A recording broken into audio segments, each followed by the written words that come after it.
Hi friends, welcome to my channel Bigg Boss season 8 week 12. ఈ week అయితే యష్మి అయితే eliminate అయిపోయింది ఫ్రెండ్స్. అండ్ చివరిలో డేంజర్ జోన్లో యష్మి అండ్ పృథ్వీ వీళ్ళిద్దరైతే ఉన్నారు.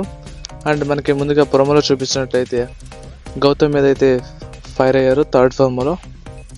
ఇది చాలా కామనే, ప్రతి వీకెండ్లో గౌతమ్ మీద ఏదో ఒకటి లేనివి కూడా కలిపి ఫైర్ అవుతూ ఉంటారు host. And Vishnupriya and Rohini గొడవ గురించి అయితే చాలా డిస్కస్ చేశారు. అండ్ దాంట్లో విష్ణుప్రియకి అయితే క్లాస్ స్పీకర్ క్యారెక్టర్ ఓడను వెలవాడతామని. అండ్ యష్మి ఎలిమినేట్ కావడానికి రీజన్స్ ఏంటంటే తేజ, అవినాష్, రోహిణి ఇలాంటి వాళ్ళు నామినేషన్లో లేకపోవడం తనకి మైనస్ అని చెప్పాలి. అండ్ యష్మి ఎలిమినేషన్ మీకు ఫేరా అనిపించిందో కమెంట్ చేయండి. అండ్ వీడియో నచ్చితే ఒక్క లైక్ చేయండి ఫ్రెండ్స్. నెక్స్ట్ వీక్ అయితే ఎవిక్షన్ ప్రీపాస్ టాస్క్ అయితే ఉంటుంది. గెలిచిన వాళ్ళు అయితే టాప్ 5లోకి అయితే వెళ్ళిపోతారు. అండ్ మీరు ఎవరు గెలుస్తారో కూడా కమెంట్ చేయండి.